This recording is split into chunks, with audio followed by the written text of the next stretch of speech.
யார் யாரோ வாழ்வீரே சிலுவையை கண்டீரோ, சிலுவைக்காய் பணி செய்ய வாரீரோ.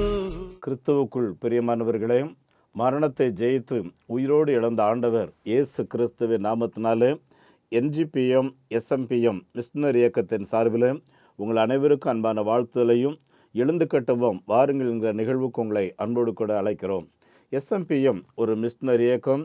நம்முடைய பாரத தேசத்தில் இயேசு கிறிஸ்துவை குறித்து ஒரு முறை கூட கேள்விப்பட்டிராதவர்களுக்கு இயேசு கிறிஸ்துவே இரட்சகர் என்பதை அறிவிக்கிற ஒரு அமைப்பு. தெளிவாக கிராமங்கள் தோறும் எடுத்து சொல்லி இந்த இயேசு கிறிஸ்துவை விசுவாசிக்கிறவர்களுக்கு ஞானஸ்தானம் கொடுத்து அவர்களுக்கு சபைகளை உருவாக்கி விசுவாசிகளுடைய குழந்தைகளுக்கு விடுதிகள் அமைத்து குழந்தைகளை முறையாக படிக்க வைத்து இப்படி தேசமெங்கிலேயும் சுமார் 24 மாநிலத்தில், நேபாள் நாட்டில் 6 மாநிலத்தில் சுமார் 197 மிஷனரிமார், 168 பணிமையங்கள் அமைத்து 138 விதமான மக்கள் இனங்களுக்கு நற்செய்தி அறிவிக்கிறோம். இதுவரையிலையும் செய்த ஊழியத்தின் விளைவாக தேவனின் மாபெரும் கிருபையினாலே சுமார் 575க்கும் மேற்பட்ட கிராமங்களிலே சபைகளை உருவாக்குவதற்கும் சுமார் 5800 பேருக்கும் அதிகமான மக்களுக்கு திருமுழு கொடுக்கிறதற்கும் ஆண்டவர் உதவி செய்தார். ஒவ்வொரு வாரமும் பணி மையங்களிலே ஞானஸ்தானம் நடந்து கொண்டிருக்கிறது. தினந்தோறும் ஞானஸ்தானம் நடைபெற வேண்டும் என்று சொல்லி ஜெபம் பண்ணி கொண்டிருக்கிறோம். ஏனென்றால் நம்முடைய தேசத்தில் 147 கோடி ஜனங்கள் வாழுகிறார்கள். நம்முடைய தேசத்தில் வாழுகிற ஒவ்வொரு ஜனங்களும் எங்கே போனால் எனக்கு நிம்மதி கிடைக்கும், என் வீட்டில் இருக்கிற சாபம் எப்படி போகும், எனக்கு எப்படி சமாதானம் கிடைக்கும், எங்கள் வீட்டில் எதுவுமே நடக்க மாட்டேங்குதே, ஜான் ஏறினா முளம் சரிக்கு போகுதே, இந்த சாபக்கேடான நிலை எப்படி மாறும்னு சொல்லி ஒவ்வொரு இந்தியர்களும் அலைந்து கொண்டிருக்கிறார்கள். அருமையானவர்களை, இப்படி அலைந்து கொண்டிருக்கிறவர்களுக்கு ஒரு நற்செய்தி. இயேசு உங்களுடைய அலைச்சலை பார்க்கிறார், உங்களுடைய கண்ணீரை பார்க்கிறார், உங்களுடைய உபத்திரவங்களை பார்க்கிறார். இயேசு கிறிஸ்துவை நோக்கி பாருங்கள், அவரை நோக்கி பார்த்துடைய முகங்கள் பிரகாசம் அடைந்தது, அவர்கள் வெட்கப்படவில்லை என்று சொல்லி வேதம் சொல்கிறது. என் அன்புக்குரியவர்களை, இந்த மாபெரும் நற்செய்தியை நம்முடைய தேசத்துக்கு சொல்வதில் தேவன் எங்களை பயன்படுத்தி வருகிறார். பணி மையங்களில் மரித்தோர் உயிரோடு எழுந்திருப்பது, குருடர்கள் பார்வையடைவது, குஷ்டரோகிகள் சொஸ்தம் அடைவது என்பது அன்றாட நிகழ்ச்சிகள். அருமையானவர்களே, மகாராஷ்டிராவில் மாடியா என்ற மக்கள் மத்தியில் நடக்கிற ஊழியங்களை பார்க்க போயிருக்கும்போது அங்கே ஒரு சகோதரியும் அவருடைய குட்டி குழந்தையோடு எழும்பி சாட்சி சொன்னார்கள். என்னுடைய 2 கிட்னியும் செயல்பட மறுத்து விட்டது, மருத்துவர்கள் அறுவை சிகிச்சை செய்யணும்னு சொல்லியிருந்தாங்க, அதற்கு வேண்டிய பணம் கிடையாது, ஆகவே என்ன செய்வேன் ஆண்டவரே என்று சொல்லி இருக்கும் பொழுதுதான் இயேசு கிறிஸ்து என்னுடைய வீட்டிற்கு வந்தார், என்னை தொட்டார், என்னை குணமாக்கினார். நான் உடனே மருத்துவமனைக்கு போனேன். டாக்டர் இப்போ நல்லா இருக்குது, எந்த ஒரு பெயினும் இல்லை, மறுபடியும் செக் பண்ணுங்கன்னு சொன்னேன். டாக்டர் செக் பண்ணிட்டு சொன்னாங்க, உனக்கு இப்போ நல்லா சுகமாக இருக்குமான்னு சொல்லி. என் அன்புக்குரியவர்களை, இந்த செய்தியை என் ஜனங்களுக்கு நான் இப்பொழுது எடுத்து சொல்லி கொண்டிருக்கிறேன் என்று சொன்னார்கள். அருமையானவர்களே, நம்முடைய ஆண்டவர் இன்றைக்கும் அவரை நோக்கி பார்க்கிறவருடைய வாழ்க்கையில் விடுதலையை தருகிற தேவனாக இருக்கிறார். இன்னும் நம்ம தேசத்தில் இன்னொரு பெரிய பிரச்சனை பார்த்தீங்கன்னா, நிறைய ஜாதக கோளாறு பார்த்துக்குங்க.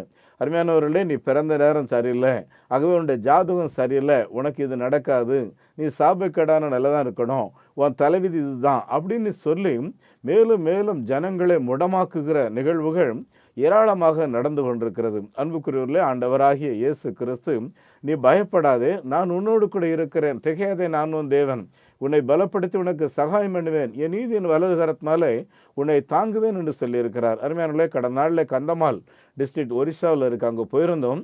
ஒரு கிராமத்தில் ஒரு ஆலய பிரதிஷ்டை வைத்திருந்தோம். தசரத் பரதன் அந்த ஆலயத்தை எப்படி உருவானதுங்கிறத சரித்திரத்தில் சொல்லும்போது சொன்னார், எங்கள் குடும்பம் ஒரு மந்திரவாத குடும்பம், அது மாத்திரமல்ல 10-15 கிராமங்களுக்கு நாங்கள் தான் தலைவர்களாக இருந்தோம், நாங்கள் சொல்வதுதான் தெய்வ வாக்காக இருந்துச்சு. ஆனால் எந்த கிராமத்துக்கும் ரோடும் கிடையாது, கிராம மக்கள் பயங்கர தரித்திர நிலைமை. நிறைய வீடுகளில் பார்த்தீங்கன்னா மாங்கொட்டைகளை முன்னால் போட்டு வச்சுருப்பாங்க. ரொம்ப பசி எடுத்து தாங்க முடியாத நேரத்தில் அந்த மாங்கொட்டைகளை உடைத்து அதில் இருக்கிற அந்த வடுவை எடுத்து அதை வேக வச்சு சாப்பிட்றாங்க. இதுதான் எங்களுடைய நிலைமையாக இருந்துச்சு. கல்வி ரொம்ப அவசியம் தேவை. அவர்களுக்கு ஒரு விடுதி கட்டிக்கிட்டு இருக்கிறோம், 15க்கு 10 என்கிற சைஸில். ஒரு 15க்கு 10 சைஸில் கட்டுறதுக்கு 1 லட்ச ரூபாய் தேவை. அருமையானவர்களில் 30 ஹால் கட்டணும் பார்த்துக்குங்க. நீங்கள் ஜெபிங்க, கர்த்தர் உங்களை ஏவினர் என்றால் நடத்துங்கள். அன்புக்குரியவர்களே, நீங்கள் SMPM ஊழியங்களுக்காக கொடுக்குற அந்த காணிக்கைகளுக்கு 80G எக்ஸப்ஷன் நாங்கள் உங்களுக்கு வாங்கி கொடுப்போம். ஆண்டவர் உங்களையும் உங்களுடைய குடும்பங்களையும் அளவு கடந்த முறையிலே ஆசீர்வதிப்பாராக. உங்களுடைய வங்கி எண்ணை தயவுசெய்து குறித்து எடுத்துக்கொள்ளுங்கள். நெகேமியா new generation partaker movement, state bank of India, account number 42 17 80 20 691. IFSC code SPIN 00061767. எங்களுடைய தொலைபேசி எண் 9447375550 9043867550. எங்களுக்காக ஜெபித்துக் கொள்ளுங்கள். ஆண்டவர் உங்களை ஆசீர்வதிப்பாராக. நாங்களும் உங்களுக்காக கருத்தா ஜெபிக்கிறோம். அருமையானவர்களே, இந்த நாட்களில் சுகமளிக்கும் விடுதலை, அதாவது இயேசு கிறிஸ்து வியாதிகளை நீக்குகிறார், வியாதிகளை சுகமாக்குகிறார் என்பதுதான் கருப்பொருள். அருமையானவர்களே, ஒருவேளை இந்த சுகமளிக்கிறதற்கு ஒரு நோக்கம் உண்டு பார்த்துக்குங்க. அதை மாத்திரம் உங்கள் மத்தியில் நான் சொல்ல விரும்புகிறேன். நம்முடைய ஆண்டவராகிய இயேசு கிறிஸ்து 3 இடத்துல குருடர்களுடைய கண்களை திறந்து வைத்தார் அப்படிங்கிறத மார்க் எழுதின புஸ்தகம் 8வது அதிகாரத்தில் வாசிக்கிறோம். இந்த 3க்கும் 3 விதமான நோக்கங்கள் உண்டு. அதை மாத்திரம் உங்கள் மத்தியில் சுருக்கமாக நான் சொல்லி நான் விடுதலை பெற விரும்புகிறேன். அருமையானவர்களே, மார்க் 8வது அதிகாரம் 22-23 பார்த்தீங்கன்னா, அங்கே பெத்சாய்தா அப்படின்ற ஒரு ஊருக்கு வராரு. அங்கே ஒரு குருடனை குணமாத்துவாரு இயேசு கிறிஸ்துவிடத்தில் கெஞ்சி கேட்டுக்கொள்கிறார்கள். இயேசு ஒரு வார்த்தையை சொல்லி அவனை சுகமாக்கி இருக்கலாம் இல்லையா? குருடனை நீ பார்வையடையவாக அப்படிதான் பரிதிமையிட்டு சொன்னார். இவனுக்கும் அப்படி ஒரு அற்புதத்தை செய்திருக்கலாம். மாறா என்ன பண்ணுறாருன்னா, ஆகவே இயேசு அந்த குருடனின் கையை பிடித்து அவனை கொண்டு ஊருக்கு வெளியே வந்தார். சரியா? ஆமாம், ஊருக்கு வெளியே வந்துடுறாரு. அப்படின்னா உன் பழைய வாழ்க்கையை விட்டு வெளியே வா. 2வது, அவனுடைய கண்ணில் கொஞ்சம் காரி துப்புறாரு பார்த்துக்குங்க இல்லை? ஆமாம், இஸ்ரவேல் ஜனங்கள் மத்தியில் கொடூரமான பாவம் செய்தவர்களை காரி துப்பி அவங்க அவமானப்படுத்துங்க அப்படிம்பாங்க. அந்த மாதிரி அந்த அவமானத்தை நீ சந்திச்சுக்கோ அப்படின்ற மாதிரி செய்கிறாரு. 3வது என்ன பண்ணுறாரு பாருங்க அருமையானவர்களே, அந்த குருடனை கையை பிடித்து வெளியே கொண்டதெல்லாம் கையை காரி துப்பிட்டு தன்னுடைய கையை எடுத்து அவனுடைய கண்ணில் வச்சு கொஞ்சம் குத்தி எதையாவது பார்க்குறியான்னு சொல்லி கேட்குறாரு. என் அன்புக்குரியவர்களே, 3 வித்தியாசமான காரியம் இல்லை. அப்போ அந்த குருடன் சொல்கிறான், ஆண்டவரே நான் இப்போ கொஞ்சம் பார்க்குறேன் அப்படிங்கிறான் பார்த்துக்கு. அப்படின்னா என்ன அர்த்தம் தெரியுமா? அன்புக்குரியவர்களே, கொஞ்சம் கவனிங்க. இத்தனை ஆண்டு காலம் கிறிஸ்தவர்களாக இருந்திருக்கிறோம், வேதத்தை வாசித்திருக்கிறோம்.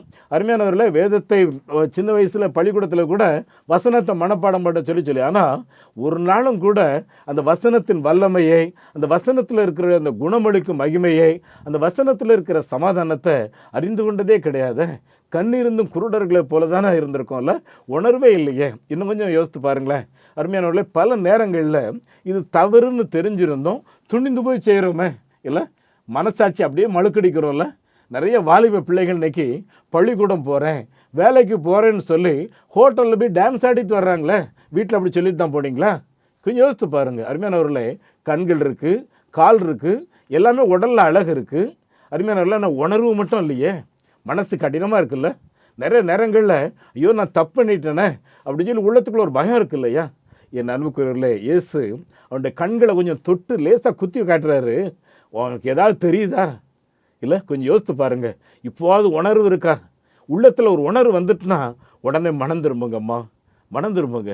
ஆமாம், எனக்கு தெரிஞ்ச நிறைய குடும்பங்களில் நடக்கிறது தான் உங்கள் மத்தியில் நான் சொல்லிக்கிட்டு இருக்கிறேன். பார்த்துக்குங்க அருமையானவருடைய வாழ்க்கை இப்படி இஷ்டம் போல் இன்பம் அனுபவிக்கிறதுக்கு நம்ம யாருக்கும் கொடுக்கப்படலை. பார்த்துக்குங்க என் அன்புக்குரியவர்களே, சிற்றின்பம் அது குடும்பம் வந்த பிறகுதான் பார்த்துக்குங்க. அதுக்கு முன்னால் அதுக்கு அனுமதியே கிடையாது. பார்த்துக்குங்க. ஆனால் பணத்துக்காக இல்லைன்னா உடல் இச்சையை தீர்த்துக்கிடுறதுக்காக நம்ம செய்கிறோமே. ஆனால் அதுக்கப்புறம் மனசாட்சி எவ்வளோ பயப்படுதில்ல, ஒரே பயம். ஆமாம், எப்போ செத்து போயிடலாமா அப்படிலாம் என்ன வருது.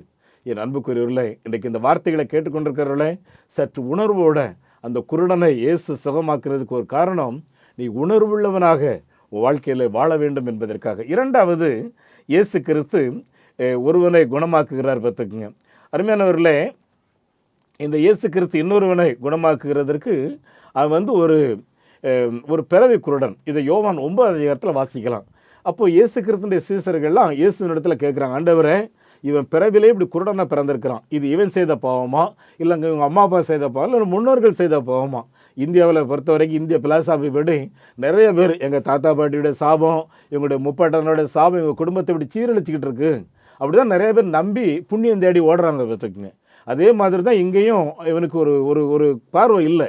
உடனே இயேசு அவனை பார்த்து என்ன சொல்கிறாரு, இது இவன் செய்த பாவமும் இல்லை, இவங்க அம்மா அப்பா செய்த பாவமும் இல்லை, முன்னோர்கள் செய்த பாவமும் கிடையாது. கர்த்தருடைய நாமம் இவனுடைய வாழ்க்கையில் மகிமைப்படுகிறது. சரிதானா? என் அன்புக்குரியவர்களே, சில நேரங்களில் சில பலவீனங்கள் நிமித்தம் கர்த்தருடைய நாமம் மகிமைப்படும். பார்த்துக்கு இதுதான் உண்மை. இதற்கு பதிலாக குற்றவாளி கூண்டில் நிறுத்தி வச்சு நீ அப்படி பண்ண இப்படி பண்ண, இதனால தான் உனக்கு இதெல்லாம் நடந்திருக்குன்னு விளங்க மாட்டேன். இல்லை, ஏற்கனவே உடஞ்சி போயிருப்பாங்க. அவங்கக்கிட்ட நீ கொஞ்சம் யோசித்து பாரு என்ன தப்பு பண்ணன்னு சொல்லி யோபுட்ட போய் அவருடைய ஃப்ரெண்ட்ஸ்லாம் அதுதான் சொன்னாங்க. பார்த்துக்குங்க, நீ கடவுள் உன்னைய இப்படி இன்றைக்கி இவ்வளவு நிலையில் நீ இருக்க காரணம், நீ அதை பண்ணியிருப்ப இதை பண்ணியிருப்ப, ஏழைகளுக்கு தானம் பண்ணலை, மற்றவங்களுக்கு கொடுக்க வேண்டிய கூலியை நீ கொடுக்கலை, நீ பெரியவங்களை மதிக்கலை, என்னென்னமோ குற்றச்சாட்டுகளை யோபுட்ட சொல்லிக்கிட்டே இருக்காங்க. பார்த்துக்குங்க, அதே மாதிரி தான் அருமையானவர்களே, நம்மளையும் நமக்கு படுற கஷ்டத்தை பார்த்து நிறைய பேர் நம்ம மேலும் வேதனைப்படுத்துகிற மாதிரி தான் நிறைய பேர் பேசுகிறாங்க. இன்னும் சொந்த பந்தங்கள் பார்த்திங்கன்னா இன்னும் கேவலமாக பேசுவாங்க. பார்த்துங்க, நான் நிறைய பேரை சந்திச்சிருக்கிறேன். அப்படிப்பட்டவங்க சிலர்லாம் கண்ணீரோடு சொல்லும்போது அருமையானவர்களே, நான் அவர்களுக்காக திறப்பின் வாசலில் நின்று நான் ஜெபம் பண்ணுறது உண்டு. பார்த்துங்க, ஏன்னா ஆண்டவர் யாரையுமே ஜட்ஜ் பண்ணலையே. அருமையானவர்களே, இயேசு கிறிஸ்து இந்த உலகத்தில் ஊழியம் செய்த காலங்களில் நீ விளங்க மாட்ட, நீ இப்படி பண்ணிட்ட, அழிஞ்சு போ அப்படிலாம் சொல்லவே இல்லை. யாரையும் ஜட்ஜ் பண்ணுறக்காக அவர் வரவே இல்லை. மாறாக மன்னிக்கிறதற்கும் அவனை அன்போடு கூட அரவணைத்து ஏற்றுக்கொள்றதுக்கு தான் இயேசு நமக்கு உதவி செய்திருக்கிறார், சொல்லி தந்திருக்கிறார். பார்த்துக்குங்க, அதைத்தான் நம்ம எல்லாரும் செய்யணும்.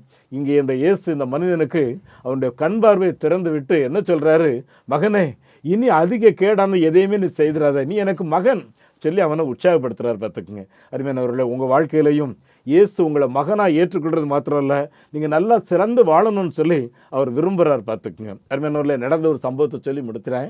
ஆஸ்திரேலியாவில் விக்கின்னு ஒருத்தன். பார்த்துக்குங்க, 9 வயசு அவனுக்கு.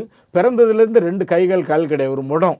எங்கேயாவதுன்னா அவனை யாராவது தூக்கி வச்சாதான் பொம்மை மாதிரி இருப்பான். இப்படி தான் இருந்துச்சு. ஒரு நாள் அன்பானவர்களே, அவருடைய 9ஆவது வயசில் நான் ஏன் இப்படி இருக்கணும், இனி உயிரோட காலத்தில் செத்து போயிடலான்னு சொல்லி ஒரு அதாவது பச்சோதாபம்னு சொல்லுவாங்க, அப்படிப்பட்ட ஒரு பலவீனத்தில் அவர் முடிவெடுத்து சோர்ந்து போய் இருந்தார். அன்னைக்கு அந்த பாஸ்டர் ஜோமண்ணை வந்திருந்தார். ஜோமண்ணை வந்தவர் யோவான் 9ஆம் அதிகாரத்தை வாசித்து ஜோமனும் என்ன சொன்னார், இவன் இப்படி முடவனாக பிறந்திருக்கிறது, இவன் மூலம் தேவனே உம்முடைய நாமம் மகிமைப்பட போகிறது. கர்த்தாவே, விக்கி மூலமாக உலகமெங்கிலும் உம்முடைய நாமம் மகிமைப்பட போறதுக்காக ஸ்தோத்திரம்னு சொல்லி கர்த்தரை மகிமைப்படுத்தி துதிக்க ஆரம்பித்தார் ஜோமன்னார். அந்த விக்கிக்குள்ள சிரிச்சுக்கிட்டே மரணத்தை நோக்கி ஓடிக்கொண்டிருந்த எனக்கு இப்படிப்பட்ட ஒரு வார்த்தையான்னு சொல்லி பைபிளை நல்லா படிக்க ஆரம்பித்தார். தன்னுடைய கல்வி படிப்பை தீவிரப்படுத்த ஆரம்பித்தார். பார்த்துக்குங்க, 20ஆவது வயசு இருக்கும். ஒரு நாள் ஒரு மேடையில் ஏறி இயேசு என்னை தொட்டாருன்னு சொல்லி சாட்சி சொன்னார். பார்த்துக்க, மேடையில் பொம்மை மாதிரி தான் இருப்பார். ஒரு மேஜையில் தான் அவர் உட்கார வச்சுருப்பாங்க. அவருடைய கை கிடையாது, கால் கிடையாது, இப்படி ஆடி ஆடி தான் பேசுவார். அருமையானவர்களே, அவர் பேசுகிற சத்தத்தை கேட்டு இயேசு உங்களுக்கும் ஒரு சமாதானம் தருவார், உங்களுக்கு ஒரு நிம்மதியை தருவார், வாருங்கள் இயேசுவினிடத்தில் அழைப்பு கொடுக்கும்போது அருமையானவர்கள் அந்த கூட்டத்தில் இருந்த அத்தனை பேரும் இயேசுவுக்கு முன்பாக தன்னை ஒப்பு கொடுத்தார்கள். பார்த்து அப்போ தான் அந்த விக்கி நினைச்சாரு, இதற்காகத்தான் இயேசு என்னை இப்படி முடமாக அநேகருடைய முடத்தை நீக்கி போடுவதற்கு, அநேகருடைய கைகால்கள் செயல்பட வைக்கிறதற்கு இயேசு என்னை இப்படி வைத்திருக்கிறார்னு சொல்லி கர்த்தரை மகிமைப்படுத்த ஆரம்பித்தார். என் அன்புக்குரிய தேவனுடைய பிள்ளைகளே, உங்களுடைய பலவீனத்தில் கர்த்தரை மகிமைப்படுத்துங்க. ஆண்டவர் உங்கள் மூலம் பெரிய காரியங்களை செய்வார். அப்படிப்பட்ட பாக்கியத்தை ஆண்டவர் உங்களுக்கு தருவாராக. உங்களுக்கு நான் செபிக்கிறேன்.